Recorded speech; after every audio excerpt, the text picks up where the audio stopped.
রামায়ণের সেই রাম সেতু নির্মাণ করেছিলেন শ্রীরামচন্দ্র। রাম সেতুর অপর নাম আদম সেতু। রাম সেতু তৈরি করা হয়েছিল এক প্রকার পাথর ব্যবহার করে, যেটি খুব সহজেই জলে ভেসে থাকে। আর এই রাম সেতু প্রায় ৭,০০০ বছরের বেশি প্রাচীন। পুরাণ অনুসারে শ্রীরামচন্দ্রের জন্য নলের তত্ত্বাবধানে পাথরের গায়ে শ্রীরামের নাম লিখে বিশাল বানর বাহিনীর দ্বারা তৈরি করা হয়েছিল এই সেতু। রাম সেতু নিয়ে এরকম আরো পৌরাণিক কাহিনী জানার জন্য দেখতে থাকুন ভিডিও শেষ পর্যন্ত। নমস্কার বন্ধুরা, হিস্ট্রি এক্সপ্লেন জিরোতে আপনাদের স্বাগত। বর্তমানে ভারতের তামিলনাড়ুর দক্ষিণ পশ্চিম উপকূলের রামেশ্বরম দ্বীপ থেকে শ্রীলঙ্কার উত্তর পশ্চিম উপকূলের মাঝে অবস্থিত এই রাম সেতু। এই সেতুটির দৈর্ঘ্য ৪৮ কিলোমিটার। এক পৌরাণিক কাহিনী অনুসারে রাম সেতু নির্মাণ করিয়েছিলেন ভগবান রাম বানর সেনাবাহিনীর দ্বারা। বর্তমানে বৈজ্ঞানিকরা পরীক্ষা করে দেখতে পেরেছেন রামায়ণের সময়কালের সাথে রাম সেতুর বয়সের অনেক মিল রয়েছে। বিভিন্ন ইতিহাস থেকে জানা যায়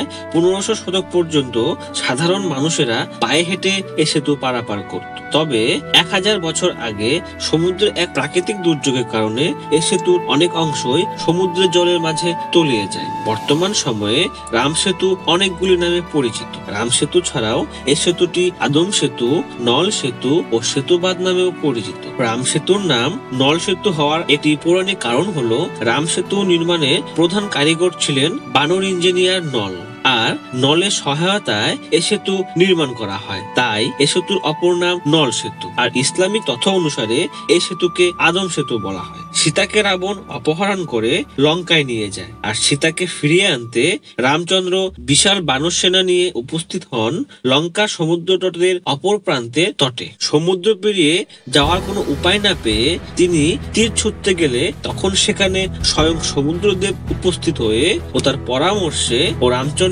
নির্দেশে বানর নল ও বাকি বানর সেনারা মিলে শুরু করেন সেতু নির্মাণের কাজ। আর এ কাজে অংশ নিয়েছিল কাঠবেড়ালিরাও। অবশেষে মাত্র ৫ দিনে এ সেতু নির্মাণ করা সম্পূর্ণ হয়ে যায়। তারপরে শ্রী রামচন্দ্র লঙ্কাপতি রাবণকে বধ করে সীতাকে সাথে নিয়ে আর লঙ্কার শাসনভার বিভীষণের হাতে দিয়ে ফিরে চলে আসেন, এবং ফেরার সময় সেতুটিকে লঙ্কার সুরক্ষার সাথে জলের তলায় ডুবিয়ে দিয়েছিলেন। রামায়ণে উল্লেখ করা যে পাথর দিয়ে রাম সেতু নির্মাণ করা হয়েছিল, আশ্চর্যভাবে আজও ভারতের রামেশ্বরমে এ ধরনের ভাসমান পাথর ছড়িয়ে ছিটিয়ে রয়েছে। Geological survey of India project রামেশ্বরমের তথ্য অনুযায়ী চুনা পাথর দ্বারা নির্মিত রাম সেতু ভারতের রামেশ্বরম দ্বীপকে লঙ্কার সাথে জুড়েছিল। এই সেতুটি প্রায় ১ লক্ষ বছরের প্রাচীন, কিন্তু রেডিও কার্বন কপি অনুযায়ী এই সেতু আবিষ্কার হয়েছে ৭,০০০ থেকে ১৮,০০০ বছর আগে। আর এই সেতুর দৈর্ঘ্য প্রায় ৪৮ কিলোমিটার। বিভিন্ন বৈজ্ঞানিকরা রাম সেতু নিয়ে বলেছেন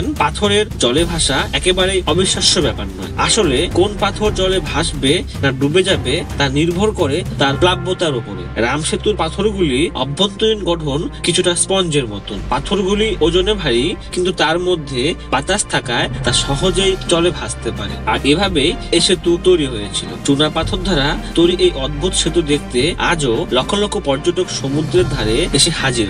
সেতু তৈরি করার সময় যে সমস্ত পাথর ব্যবহার করা হয়েছিল সেখানে শ্রীরামের নাম খোদাই করা আছে। আর মানুষেরা বিশ্বাস করেন যে রাম নাম খোদাই করার জন্যই পাথরগুলো ডুবে যায়নি, আর সেই পাথরগুলো এখনো জলে ভাসমান। তবে বর্তমানে বিশ্ব উষ্ণায়নের কারণে প্রতিনিয়ত সমুদ্রপৃষ্ঠে জলের উচ্চতা বৃদ্ধি পাচ্ছে, আর তার কারণে বর্তমানে রাম সেতুর বাকি অংশটুকু ধীরে ধীরে সমুদ্রের জলের তলায় তলিয়ে যাচ্ছে। যার কারণে সুদূর ভবিষ্যতে হয়তো রাম সেতু শুধুমাত্র রামায়ণ ও মানুষের মুখের মধ্যে এক গল্পকথা হয়ে থেকে যাবে। ধন্যবাদ।